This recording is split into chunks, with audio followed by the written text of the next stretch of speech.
రాక్షసులు బయలుదేరి వస్తాడిగా చంద్రశేఖరరావు రావాలని కోరుకుంటురని. ఎవడు కోరుకుంటున్నా? ఎవరికేమి ఇచ్చారు? మీకంటే ఫామ్ హౌజులు ఇచ్చిర్రు, రాసుకోనికే పేపర్లు ఇచ్చిర్రు, చూపించుకోనికే టీవీలు ఇచ్చిర్రు, దోసుకోనికే తెలంగాణ రాష్ట్రాన్ని ఇచ్చిండు. మీకు రావాలేమో చంద్రశేఖరరావు, మా రైతులకు ఎందుకయ్యా? రైతు రుణమాఫీ చేయలేదు, 1,00,000 రూపాయలని 4 విడతలని, అసలు లేదు మిత్తి లేదు, చేతిలో అప్పు చేతిలో సిప్ప నెత్తి మీద అప్పు మిగిలిచ్చిపోయిండు. 2 సార్లు 1,00,000 రూపాయలు రుణమాఫీ అని చేసిండా? డబుల్ బెడ్రూమ్ ఇండ్లు అన్నాడు ఇచ్చిండా? దళితుల 3 ఎకరాల భూమి అన్నాడు ఇచ్చిండా? ఇంటికో ఉద్యోగం అన్నాడు ఇచ్చిండా? 1 కోటి ఎకరాలకు నీళ్ళు ఇస్తా అన్నాడు పారిచ్చిండా? ఏం చేసిండా నేను అడుగుతున్నాను. మళ్ళా రానికి ఒక్కటి చేసిండా? ప్రతిపక్షాలు మా జోలి ఉన్నాడు ఫోన్లలో అంటే హార్టికల్చర్, అగ్రికల్చర్, ప్రాన్ కల్చర్ అన్ని కల్చర్లను సర్వనాశనం చేసిండు. ఓన్లీ తాగుడు కల్చర్ తెచ్చిపెట్టిండు మనకు. సందుల బెల్ట్ షాపులు, బుడ్డి షాపులు తెచ్చిపెట్టిండు. ఆయల్లో మనం రైతు బజార్లు తెలిస్తే ఇవాళ బెల్ట్ బజార్లు తీసుకొచ్చి సందుల 7వ తరగతి చదివేటోని కూడా చేతులు బుడ్డి చేతులు పట్టించాడు. ఆయన సాధించిన ఘన విజయం. ఆయన దేనికన్నా బ్రాండ్ అంబాసిడర్ అంటే ఇగో దీనికే బ్రాండ్ అంబాసిడర్. వెనకటికి గింత ఉండే నాయన తాగుడు. మీరు చెప్పురు సోదరులారా. ఇవాళ 4 ఇండ్లకు బెల్ట్ షాప్ వచ్చేసింది. ఒక కిరాణం కొట్ట 4 ఇండ్లకు, ఈ 4 ఇండ్లు నావే, నేనే సప్లై చేస్తాను కాడికి వచ్చింది ఊర్లలో. మా అక్కలు తలకాయ కొట్టుకుంటారు.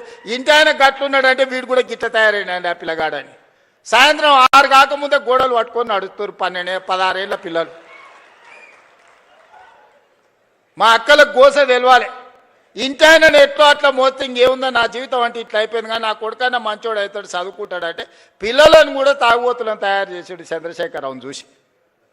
ఇవాళ ఆయన వచ్చి ఇంకా ఆయన రావాలి బయటికి. ఆయన కోసం ప్రజలంతా ఉర్రూతలు అవుతుర్రు. ఇక అయ్యగారి కోసం ప్రార్థనలు చేస్తున్నారు అని చెప్తున్నారు వీళ్ళిద్దరు పిల్ల రాక్షసులు గల్లీలో తిరిగి. ఇవాళ మీరు ఆలోచన చేయరు. 10 ఏళ్ళకే బీఆర్ఎస్ పాలన, 12 ఏళ్ళ నరేంద్ర మోడీ పాలన, 2.5 ఏళ్ళ మా పాలన మీద చర్చ పెడదాం. ప్రతి పేదోడి ఖాతాలో 15 లక్షల రూపాయలు వేస్తానన్నాడు నరేంద్ర మోడీ గారు. ఎవరి ఖాతాలు వేసిండో లెక్కలు చూపారు. మీరు ఒక్కరి ఖాతాలో మోడీ 15 లక్షలు వేసిండా? రైతుల ఆదాయం 2 చేస్తా అన్నాడు. వచ్చిందా? సంవత్సరానికి 2 కోట్ల ఉద్యోగాలు అన్నాడు. 12 ఏళ్ళు అయింది, 24 కోట్ల ఉద్యోగాలు రావాలి. వచ్చినాయా?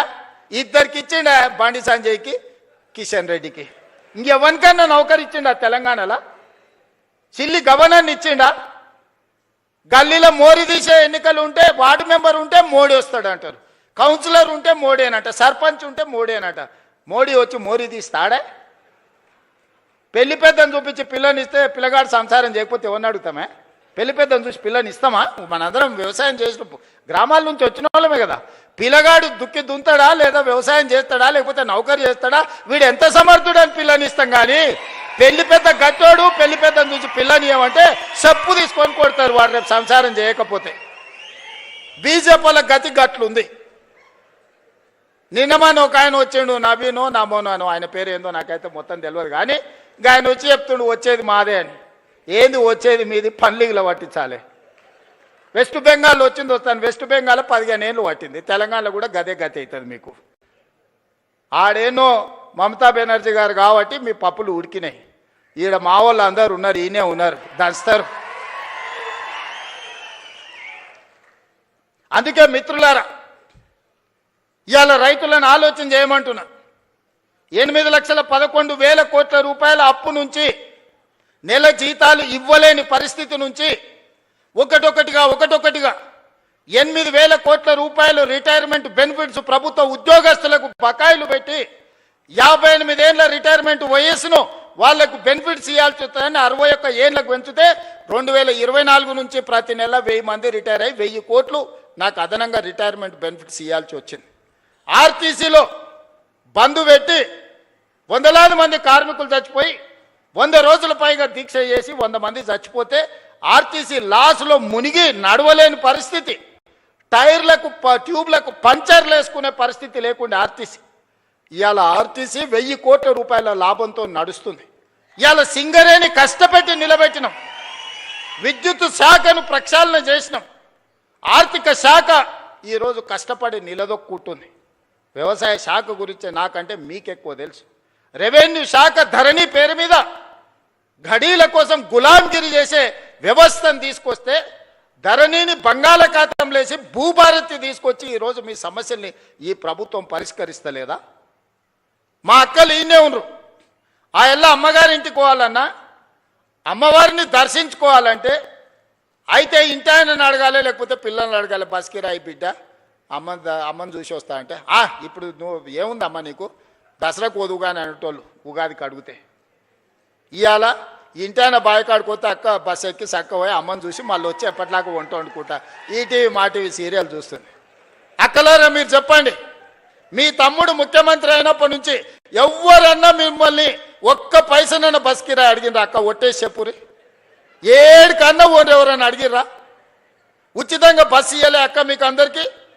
11,000 కోట్ల రూపాయలు మీ తరఫున ఆర్టీసీకి నేను కడితే ఇవాళ 1,000 కోట్ల రూపాయల లాభంతో ఆర్టీసీ నిలబడ్డది. మా అక్కల్ని అందరినీ ఆర్టీసీ బస్సులో మారాన్నులాగా పోతుంటే ఆటో వాళ్ళని రెచ్చగొట్టి ఆర్టీసీ ఆడబిడ్డలకు బంధు పెట్టురని ఆటో డ్రైవర్లను తీసుకొచ్చి మీ మీద ధర్నా చేయించాడు.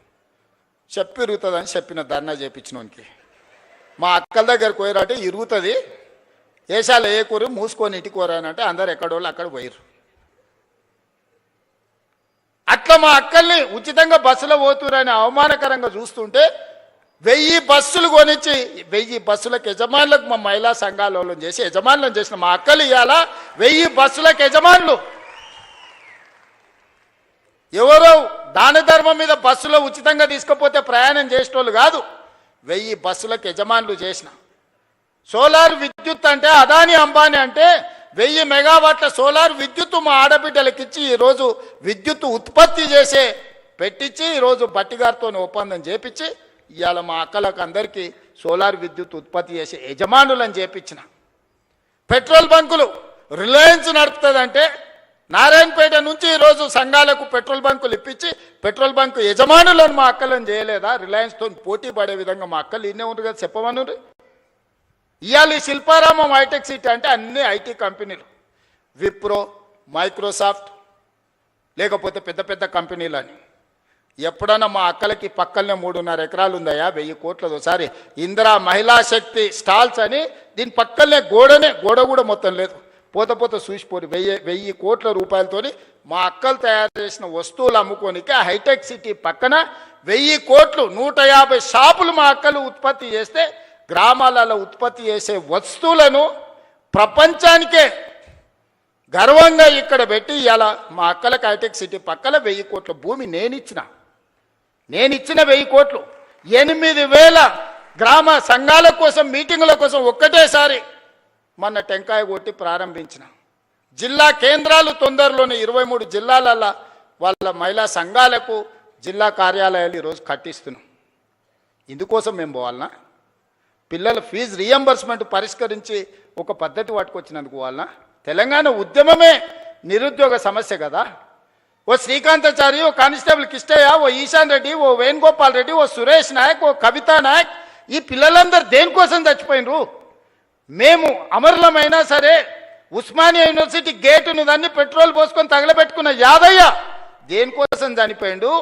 యాదిరెడ్డి ఎర్రకోట ముందల చెట్టుకు ఉరేసుకొని దేనికోసం ప్రాణత్యాగం చేసిండు? శాశ్వతంగా ఈ తెలంగాణను పట్టి పీడిస్తున్న ఉద్యోగ సమస్య, నిరుద్యోగ సమస్యను పరిష్కరించడానికి 100,000 మంది ఆత్మ బలిదానాలు చేసుకుంటే దుర్మార్గుడా నువ్వు ముఖ్యమంత్రి అయి నువ్వు, నీ కొడుకు, నీ అల్లుడు, నీ బిడ్డ, నీ సడ్డకుని కొడుకుకు ఉద్యోగాలు ఇచ్చుకున్నావు. కానీ మా నిరుద్యోగ యువకులకు పరీక్షలు పెడితే పేపర్లు పల్లి బఠానీలాగా జిరాక్స్ సెంటర్లలో అమ్ముకున్న దుర్మార్గుడా, నీ ప్రక్షాళన చేసి 70,000 ఉద్యోగాలు 30 నెలలు ఇచ్చింది నేను కాదా? ఆడ ఈడ కాదు, గ్రూప్ 1 ఈడి నుంచే 562 మందికి ఈ నుంచే ఉద్యోగ నియామక పత్రాలు ఇచ్చిన. పుల్లలు పెట్టి కేసులు పెడితే సుప్రీంకోర్టు వరకు పోయి కొట్లాడి 562 మంది పేదోళ్ళ బిడ్డల్ని కాపాడి ఇవాళ గ్రూప్ 1 అధికారులను చేసిన.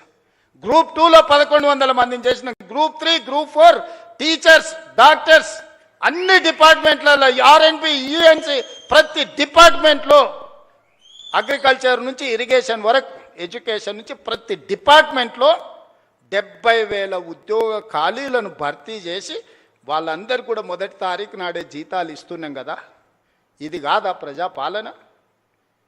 ప్రజలు ఎన్నుకున్న ప్రభుత్వం ఇది కాదా?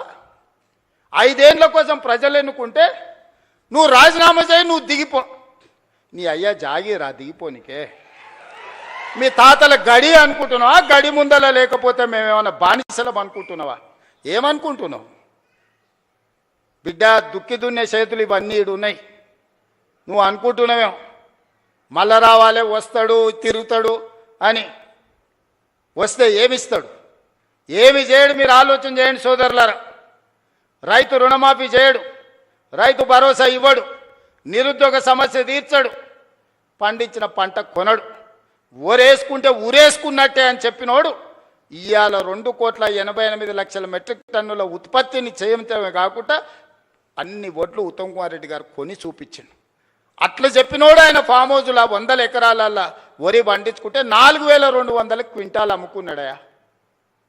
మనకు 2,000 దిక్కు లేదు, ఆయనకు 4,200 ఏం వడ్ల బదులు బంగారం పండిస్తున్నాడే ఫామ్ హౌస్లో. ఏమైనా గంజాయి పండిస్తున్నాయి, ఎటకెళ్ళి వస్తాయి?